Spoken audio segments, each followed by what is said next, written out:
And it looks like we're getting into mulligans here. So we're watching Shaun again versus... Shaun and Andrew. Cool. Now Shaun took a mulligan. Looks like Andrew was also taking a mulligan.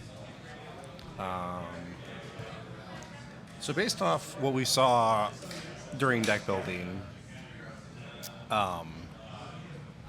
it was cool to... I did see some of Shaun's game last round where it looked like both games had the board pretty under control and seemed pretty advantage almost at all times. Yeah, Matt definitely had some powerful stuff going on, especially like when Anim Bakal was on the board. He has a Warden of the Inner Sky, which never quite got to grow. Yeah. But just being on the back foot, I think those two cards in particular require you to be ahead or at parity to sort of snowball the game. Oh, it looks like Andrew took 2 mulligans there. Okay. Unfortunate. And we're going to get into it. Plains go, Mountain Torch. Not a surprise, since he's got 3 of them. Just a land pass from Andrew. And a land pass from Shaun.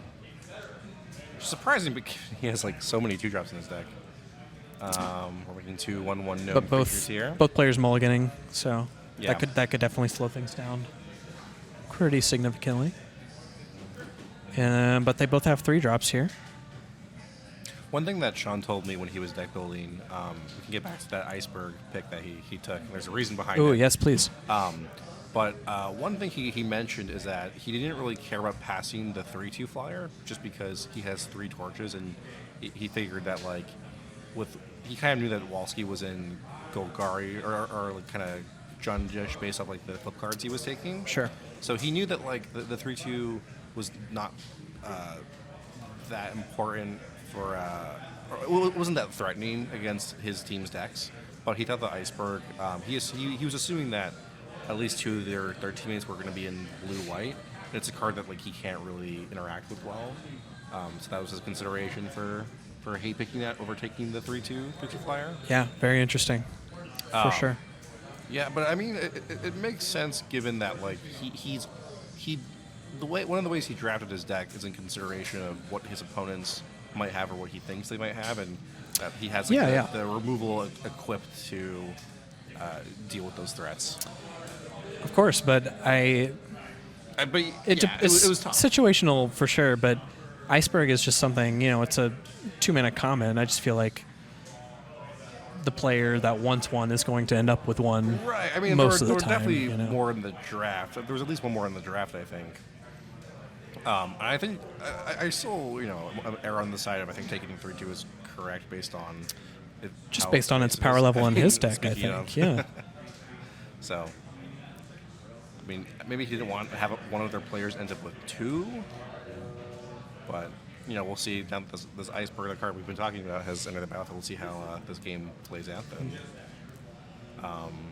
These players are going at a blistering pace, so I'm not quite sure if I have the life totals correct. But it looks like Andrew's come out pretty blazing faster with this Guardian of the new something. I know it's the 4/4 flyer. No, it's the Guardian with the Great Door. Great Door, that's what it is. Of course, yeah. Guardian of the Great Door. New Benalia, is that what you were thinking of? But, double strand.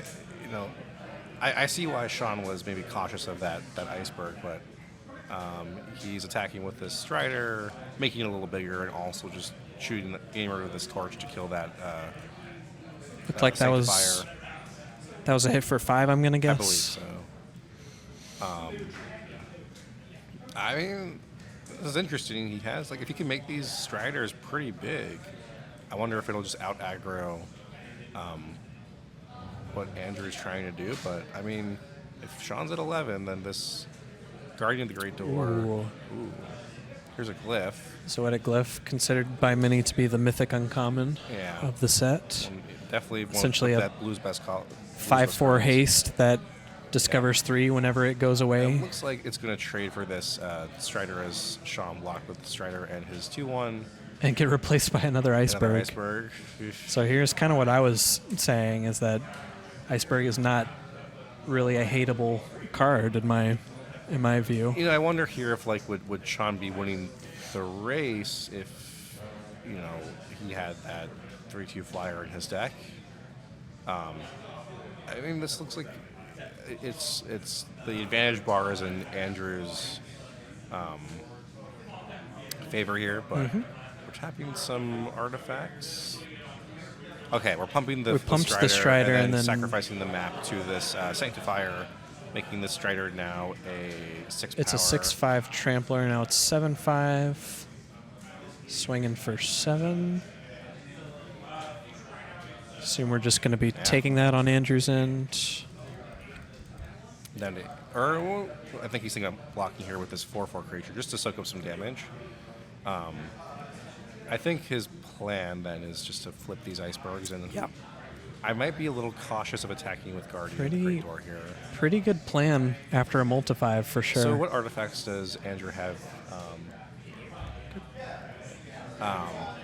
So it looks like Andrew has only one artifact in his graveyard at the moment to craft with these icebergs, but if one dies, he can craft it to the other iceberg. There you go, yeah. We'll worry about that. Oh, he is actually just going to go ahead and craft. I thought he had the Maybe thing that makes the gnomes. The Tinker's Tote? Tinker's Tote, yeah. Yeah, interesting. Okay. So he's going to trigger his 4/4 Pirate so that it can attack this turn. And Shaun doesn't have any cards in hand. If he attacks here for 5, putting He said go to 1. I must have been off on my might have missed an attack calculations off that here. Great Door. I'm not exactly sure why he crafted and not exiled the Tinker's Tote. Yeah, that's curious. Because if I thought his plan might be to, if his plan is to block this Strider with his 6/6, then it can craft to the next one, right?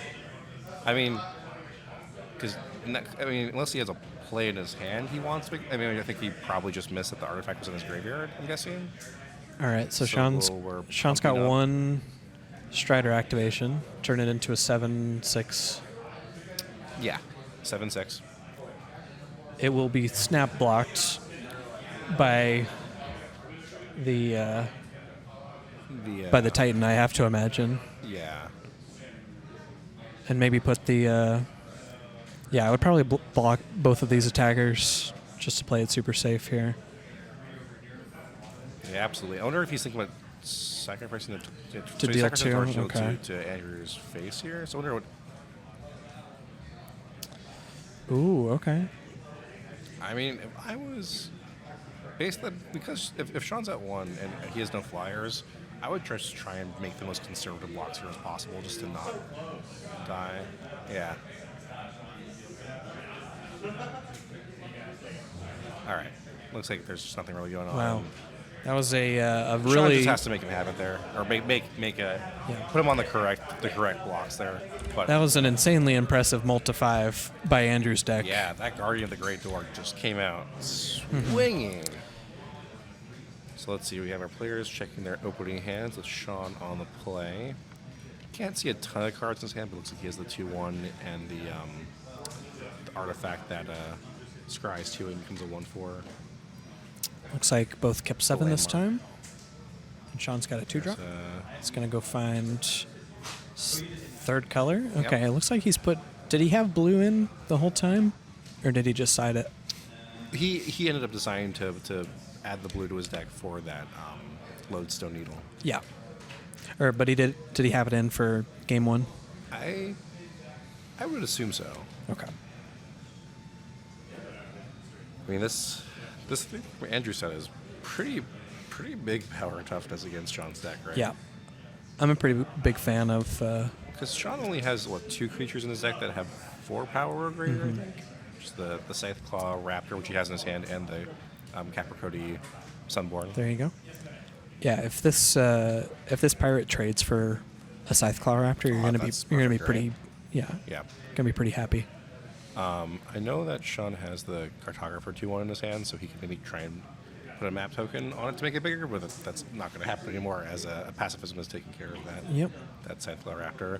Although this is interesting because it's now in play. And so you still can't cast instants. So yeah. It's kind of awkward for players to think about casting any instants at all. But I don't think Shaun really has many of them. If anything, Andrew has, I would assume, would have more instances. Sure, yeah. So that's Cogwork wrestlers. That's kind of the big thing that gets punished by Scytheclaw Raptor. I mean, I wonder if there's a consideration there just to do nothing, and if you're worried about taking the 4 at some point later on in the game. But we'll see what happens with that Scytheclaw Raptor. Thanks, man. Thanks for coming. We'll see what happens with this Raptor just sticking around on the board the whole game. So Shaun follows up with a dowsing device here. He's scrying 2 off his landmark. He's looking to scope some future turns, and I think those are both going on top there. He's also got 3 artifacts in play for the dowsing device, I believe. Uh-huh. So it's a. we can This is a trade. 4/1. They're just going to trade it. Okay. I think that's fine, given that Shaun has no other creatures in play and 2 cards in hand. I'm less excited to trade the pirate for the gnome, but yeah, I think that's just. Well, we could take more damage there also, yes, and then just keep the 2 in around. But I guess this, I like having the tempo sort of swing back in Andrew's. Depends on what's in favor his here to- hand, I think. Right. I If mean, he it looks doesn't like have he has anything else, he has he would something to rather trade with it. Yeah. I mean, I guess it's definitely not the most exciting follow-up. No, I think that's the first time I've ever seen the waylaying. What is it? The waylaying pirate. Wayfaring pirates. Wayfaring sailors. Whatever. Sailor, yeah. I think that's the first time I've ever seen it not tap anything down. All right, so we're going to have this mana token come into play, and then we're flipping this dowsing device. Yeah, and here's where it gets scary. Every single little creature that he plays from now on is going to be a big hasty threat. Mm-hmm. So we're good. Yeah, we're just aggressively trading here. I think that's fine. You just want to get any creatures off. You want to keep the battlefield as clear of creatures as possible, I think, from Andrew's side right now. Here's There's the Cloud Guard that he fabled, passed. fabled Cloud Guard. Puts 2 blockers in play. Mm-hmm. Are we... Oh, we've got one of our 5 There's drops. one Strider. Okay. That's a big game for sure. Yeah, definitely one of Shaun's best creatures. And we have how many artifacts in play? 1, 2, 3, 4? other ones? Well, 4 including the Strider. I'm thinking of ways to pump pump it up. Or attack it Well, for we 3. can... It's artifacts or creatures, so we've got the Raptor. Oh, okay, yeah. as well. That's right. We can tap the Raptor as well. There's a Guardian of the Great Door for a pretty hefty cost of 3 extra lands, and then that gnome. Do we swing for 3 there, I guess? Yeah, Shaun should be at 17. Okay. I mean, Again, these players playing at breakneck speed. yeah.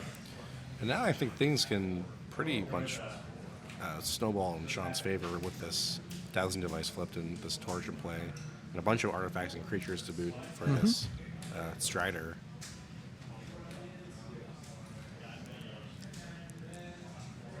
Are we This is going... an attack for at minimum 7. We might equip Torch to shoot down the Cloud Guard here. Just to make it bigger.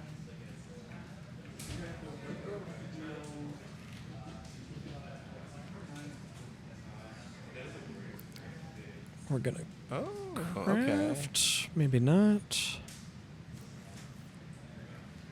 Yeah, that should be tapped to the Strider, yeah. That's another... Instead, we're just going to Yep.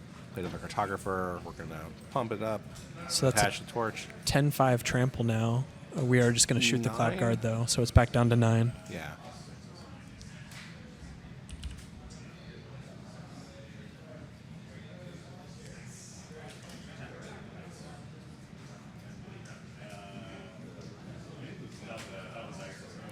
Looks like this Torch is still resolving.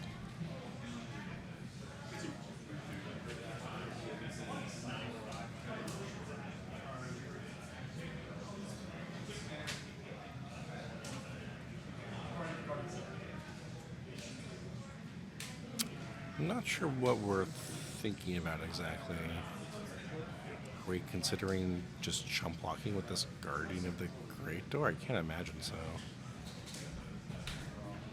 Okay. Yep. Okay, It we are takes just taking 9 it. down to 11.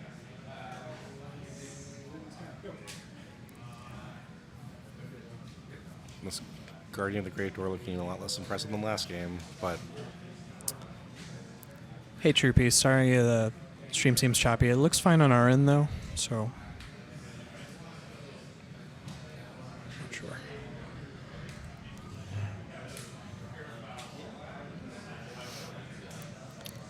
All right.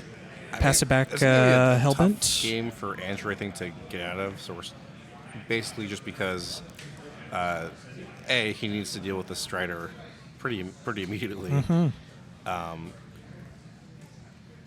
and B, this flip dowsing device just can play all game, making any creature just a pretty useful threat on Shaun's side. But this is kind of some cool inevitability baked into Shaun's deck here, though, right? He did pick up that dowsing device pretty highly. Okay, we're just going to land cycle and send it back here. Maybe there's some removal spell or trick that Andrew's representing here. But it seems like this game is, with Andrew only left like 1 or 2 cards. I think he has 2 or 3 cards in his hand that. Here's one activation. I think he just played the last card in his hand. It was a land. Okay, so that's one Strider activation. Okay.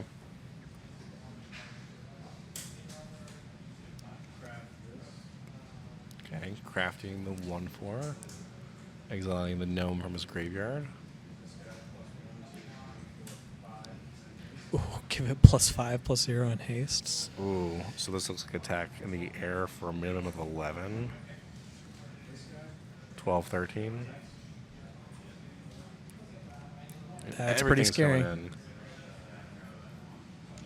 And we've got a trick. We've got a Cosmian Blast. But we're taking 4 from the Scytheclaw. And this is the issue of putting a pacifism on that Scytheclaw on turn 2 or turn 3 instead of maybe just keeping your 3/3 to block it. That's just 4 damage. Like, oof. It's just. I think it's still. It would have been fire blast. It's 4 instead of 6, right? So, still something you had to do, I guess. I mean, he could have just blocked with the 3/3, right? Or try to plan and hold the pacifism later on, maybe. Oh, I was talking about this turn specifically. Okay. Yeah. Okay, and we took 3 from the cartographer there, I believe. Okay, I mean, that worked out okay, but this cartographer's coming in for 5 at least next turn. Yeah. And you can't play any more instants for the rest of the game. I wonder if there's any consideration to just making. Ooh. So here's a didactic. Well, so yeah, it won't be able to attack next turn because I don't think he'll have enough mana. Okay. Oh wait, no, you might. Yeah, I think it's 3 to play and then 4 total. 3 and tap to give it haste. It's so awkward having that Dazzler flip just because he gets to just replay this 2/1 and get another map token and then trade off with that. We're still kind of time walking him at the very least. Yeah, it's just not really changing too much at the end of the day. No, right? it's definitely desperate. Yeah. But Shaun says you gotta block. I mean, I guess it takes. Shaun has to use his whole turn for it. I wonder if there's any consideration to tapping a map token or just getting rid of a map token. If he had bounced a map token, would that's gonna be the game. Cool. All right. Game 3. Players surveying their opening hands. Let's hope it's a good one. Looks like Shaun is going to opt for a mulligan here. Not the worst beat on the draw, at least.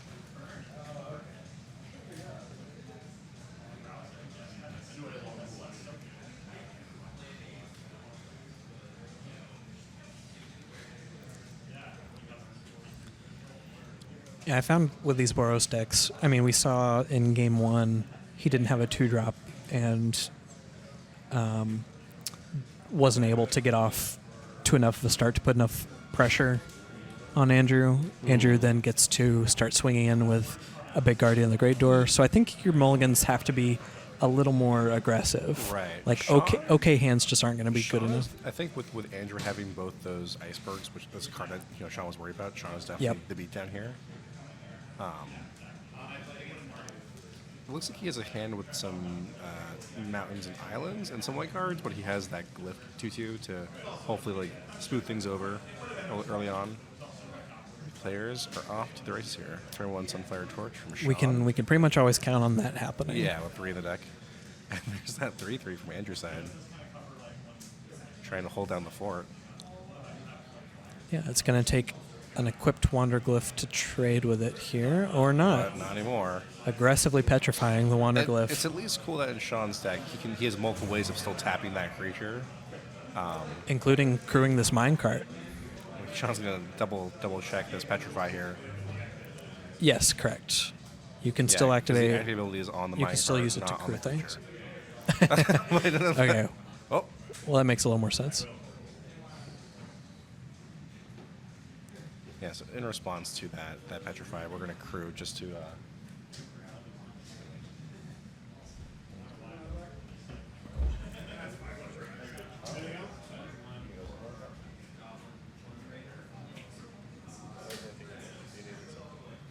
Yeah, so that first Petrify makes a lot more sense now.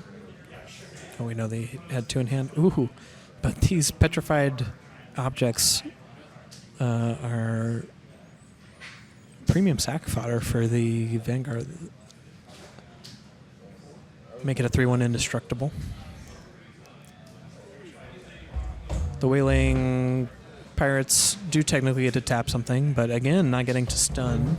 Yeah, second time we've seen this, which is, again, very rare in this format, where we see a Wayfaring Pirate not freezing. Andrew seems totally set up to be able to stun. He's got lots of, double icebergs and Tinker's Totes and such. Looks like we're going to trade... We're going to trade the pirate for a petrified minecart, essentially. It's not ideal. Does not feel good. But also, Petrify doesn't solve the issue of Shaun just being able to tap his things for value. To crew every turn with that Wanderglyph to always be able to loot. But specifically to activate Gold Fury Strider's ability a bunch of times. Also now, like with this minecart in the graveyard, we can flip this landmark next turn. That's true too.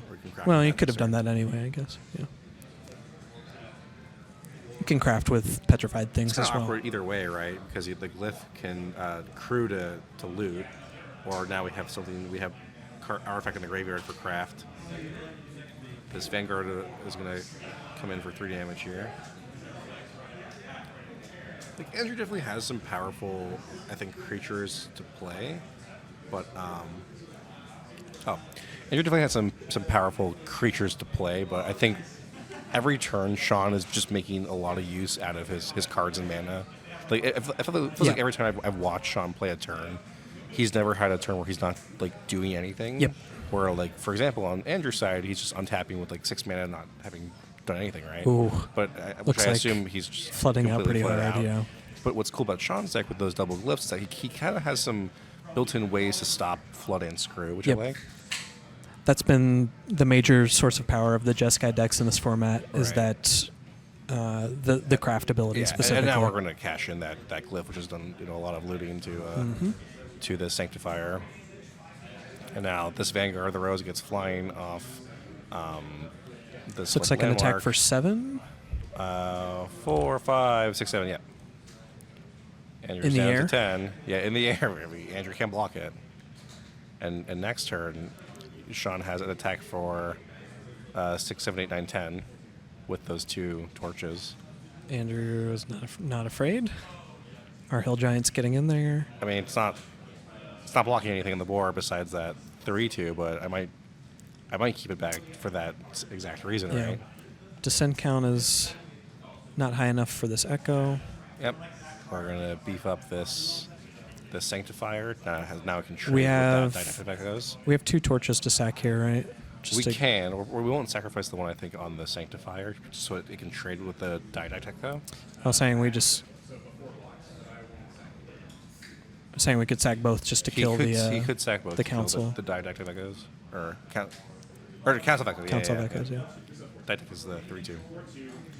4/2, 2/5, and this is lethal damage represented, so we can either trade for something or bounce off of the problem is, Levitator. This game is just over because Shaun next turn has four burst damage off Yep. these torches. Yep. So I don't really see a way out of this for Andrew. Oh. Shaun shows Ancestor's Aid, and To finish off. Andrew says, yeah, that's good That's enough. the match. Okay. Oof. We've got Walski versus Matt here. Yeah. Oh. What's going on? Well, Matt attempted to cast a Ray of Root at instant speed, but that card is unfortunately Oh, weird. a sorcery. Yeah, I don't think you can do that. Yeah. But looking at the board state here, I don't know what life totals are exactly, but They're not 2020. I'm just resetting Yeah. things here. And Matt's doing his favorite thing to do in the format, landing an Altasaur and praying. here, I'll go find life totals real fast so we Thank you. make sure this is accurate. Looks like Walski's really churned through a lot of Matt's value here. There's another chance in the graveyard. There's a flipped Saw Blades. We have Walski at 12 and Matt at 11 currently. Okay. And a third 3/3 we've run out of 3/3 dinosaur tokens apparently on Walski's side.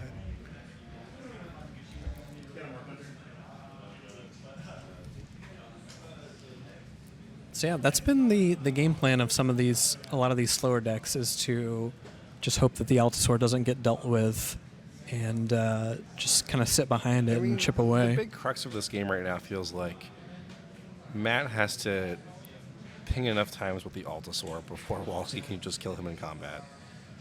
Pretty big unfortunate upset last turn where Matt realized that his Ray of Ruin was a sorcery on instant, which I think he's got to fire it off now, though, right? oh yeah, of course. I think that 5/5 from Walski's side is just going to get out of here.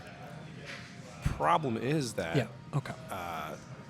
Walski, even with two creatures on Matt's side, Walski's attacking for how much? 3, 6, 9, 13, 16 with only 2 blockers next turn? Like, even if that 5/5 is leaving right now, I don't think Walski really cares.